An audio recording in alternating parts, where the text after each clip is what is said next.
Oi, vamos falar sobre o andador infantil, ou andajá? Vamos lá? Mãe! Meu nome é Leila e hoje eu estou aqui como fisioterapeuta para falar um pouco desse utensílio tão usado por muitas famílias que querem garantir segurança e desenvolvimento motor para sua criança. Então, gente, primeiro, para falar sobre o andajá ou o andador infantil, essa figurinha aqui, você tem que ter em mente como acontece o desenvolvimento motor normal de uma criança. Primeira coisa é que a criança aprende por repetição, pela tentativa e erro. E ela vai adquirindo habilidades à medida em que ela treina. Você vai perceber que o seu bebê primeiro, ele aprende a rolar. Depois que ele aprendeu a rolar, ele passa do rolar para a postura de quatro, é quando ele começa a engatinhar, aquela dancinha da frente para trás. De quatro, ele vem e se coloca sentado, ele faz uma transferência.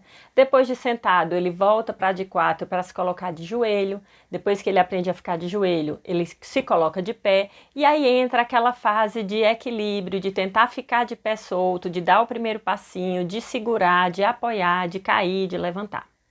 Nesse desenvolvimento de transferências, ele desenvolve também o reflexo de proteção à queda. Quando ele vai caindo, seja na postura de gatinho, seja na postura de pé, seja sentado, ele aprende a colocar as mãozinhas para se proteger. Além disso, esse desenvolvimento motor envolve também a exploração do mundo. O bebê começa a rolar porque ele quer ir para o outro lado da cama, ele começa a se estirar para pegar o brinquedo, e é nessa exploração que ele também desenvolve habilidades cognitivas, o conhecimento, a inteligência. Então, é importante a gente lembrar que o desenvolvimento de habilidades motoras e cognição e inteligência caminham juntas, e é por isso que muitas vezes nós, fisioterapeutas, trabalhamos com crianças especiais que têm algum atraso motor para desenvolvimento de habilidades cognitivas e vice-versa. E hoje eu quero que você entenda que muitas famílias optam pelo uso do andajá ou do andador infantil porque elas acreditam que o uso desse utensílio facilita o desenvolvimento motor, que o uso desse andajá ele vai tornar o bebê independente, vai permitir que o bebê aprenda a andar sozinho mais rápido, que é mais seguro para o bebê. Eu já ouvi de muitas famílias, de muitas mães isso. Ah, não, no andajá eu tenho certeza que o meu bebê não vai cair, não vai se machucar e vai conseguir aprender a andar muito mais rápido. Gente, que fique claro, não é minha intenção condenar quem usa, mas é meu dever enquanto profissional da saúde envolvida nesse universo materno-infantil dizer para você que pensa em usar o que está usando o andajá, que existem muitos riscos e que na prática o que acontece de verdade, primeiro, é que como o bebê não está precisando fazer essas transferências, né? Você simplesmente coloca-o na cadeirinha e tem rodinha para ele correr.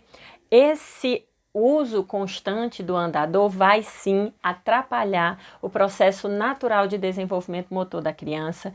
E aí, como essa criança não precisa fazer força para se colocar de pé, como o bebê não precisa fazer força para se equilibrar, para dar o passinho, ele vai comprometer o desenvolvimento muscular.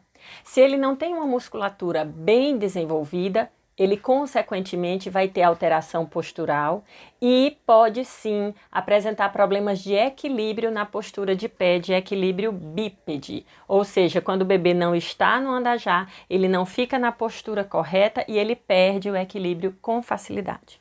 Além disso, ele não precisa se proteger da queda, porque a cadeirinha segura. E, consequentemente, quando você tira o bebê do andajá, é muito mais comum a ocorrência de quedas. Isso, gente, não é palavra minha, só fisioterapeuta, Leila, atendendo crianças, certo? Que fique claro, por exemplo, que muitos países já proibiram o uso do andajá e não existe a possibilidade de venda do andajá nas lojas.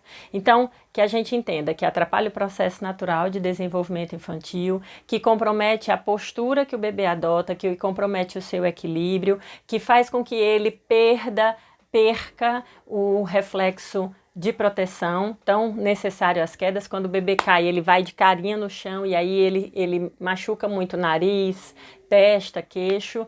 Além disso, as pesquisas já indicam, a Sociedade Brasileira de Pediatria também fala, que o uso do andajá aumenta o risco de queda, de afogamento, de traumatismo craniano. E, consequentemente, se o bebê tem limitações para explorar o mundo à sua volta, vai comprometer o desenvolvimento neuropsicomotor. Aí você vai dizer, Leila, pelo amor de Deus, eu tenho mais de uma criança em casa, eu não consigo cuidar o tempo inteiro, e sim, se eu tiro a criança, deixo a criança sozinha, ou se eu coloco a criança no andar já, eu aumento o risco de acidentes. O que é que eu posso fazer então? Quais são as alternativas viáveis? Gente, na fisioterapia nós usamos muito a fralda ou o lençol sob o braço da criança, porque isso permite que você apoie a caminhada, mas que ela tenha que desenvolver postura, que desenvolver musculatura, que desenvolver equilíbrio. Então tá aqui a foto para você ver como é o uso dessa fralda. E dentro de casa, quando você não está disposta a caminhar com a criança, eu usei nos meus pequenos o cercadinho. Você coloca brinquedo, você coloca música, você conversa o cercadinho, dependendo do tamanho da sua casa, ele vai acompanhar você para a cozinha, para a sala, para o quarto, e a criança estará vendo a mãe, estará conversando com a mãe e poderá usar inclusive a tela do cercadinho para se colocar de pé para fazer essa mudança de decúbito.